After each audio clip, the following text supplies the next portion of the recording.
This is the story of our company, Cleaver-Brooks, an industrial and commercial boiler manufacturer that has served a variety of industries over 80 years.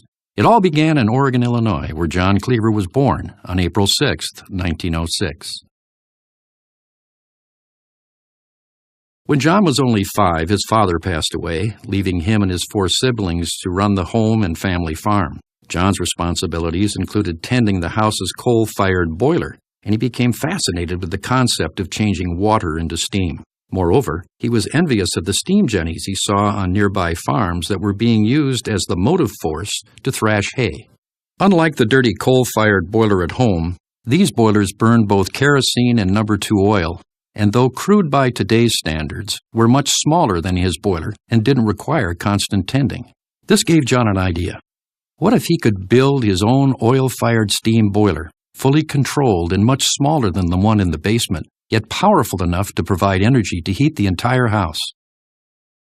A family friend had a machine shop, and it was there that John Cleaver started experimenting with boiler designs, satisfying a pursuit that had been intriguing him for years. Unfortunately, most of his attempts proved fruitless, and though having learned a lot about boiler designing, in 1926, with the encouragement of his mother, he enrolled at the University of Chicago to study finance. This only lasted a year.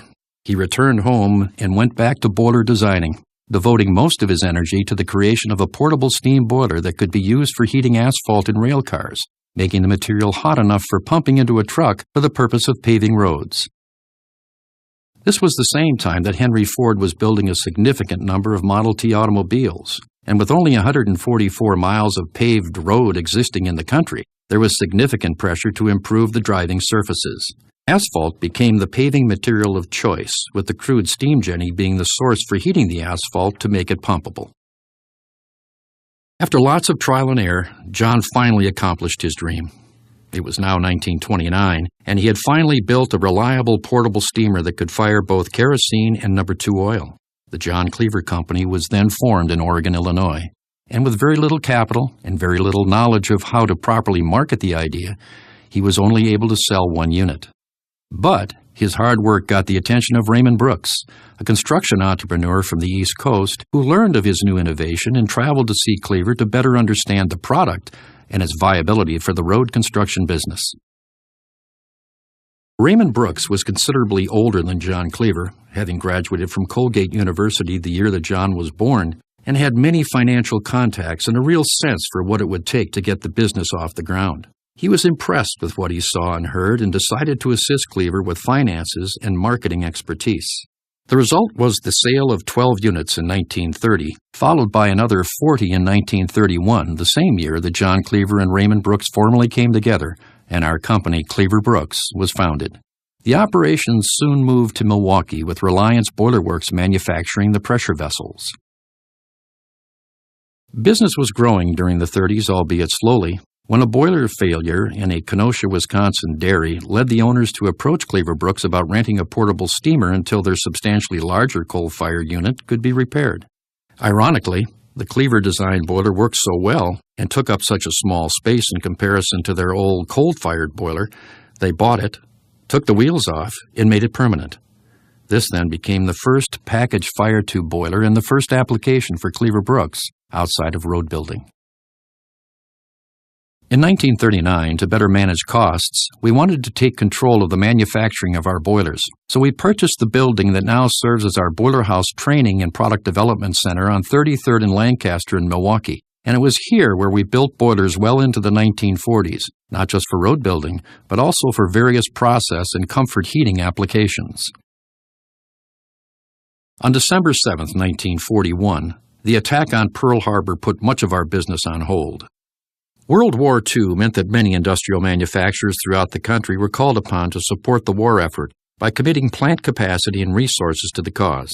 Cleaver-Brooks was no exception, building many products for the government, including floating cargo carriers, portable washing machines, showers, and sterilizers. After the war ended, Cleaver-Brooks continued to grow, and in so doing found the need to promote and assist various clients and customers through an ever-expanding portfolio of products and services. For this reason, a distribution network was developed. It was comprised of independent businesses with defined territories. Each one was responsible for both sales and service of Cleaver-Brooks products in their specific geographic area. This tradition continues today, and many of the businesses that attended the first sales meeting conducted by John Cleaver and Raymond Brooks are still part of the Cleaver-Brooks family today, with second and third generations now leading their respective organizations. In 1945, we expanded our production facilities and chose a site 5 miles southeast of the Lancaster facility on Keefe Avenue in Milwaukee. It provided considerably more space plus manufacturing ease, thereby accommodating an ever-expanding line of boilers that were also increasing in size. As sales grew, the demand for ever-improving features expanded as well. One of the demands was a burner that could burn not only the light oil, but also the difficult-to-burn heavy oils. Not wanting to wait for a protracted development period to design our own burner, we decided in 1946 to purchase the Sandmeyer Company, well known for its excellent heavy oil burning capability. The business would eventually be known as Industrial Combustion Company, a subsidiary of Cleaver-Brooks, whose main interest was providing burners to various OEMs, while Cleaver-Brooks used the technology to produce our own unique burner design, the famous CB integral burner. It was also during this period that John Cleaver met and became friends with a rising star in the industrial design business, Brooks Stevens. The marketing people within the company felt we needed a stronger brand identifier and approached Brooks Stevens for some design help. His answer for the mobile steamers and eventually the CB boiler was an Art Deco treatment that, because of its timelessness, would brand our name for generations to come. By 1955, the manufacturing capability of the Milwaukee plant was being stretched to the limit, and a decision had to be made to build a new factory either in Milwaukee or in the East, where the majority of our business was located.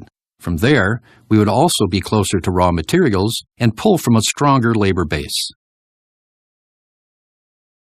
Lebanon, Pennsylvania was selected, and in 1957, a new, highly automated plant was constructed, housing over 50,000 square feet to begin with, expanding to over 100,000 square feet within a year.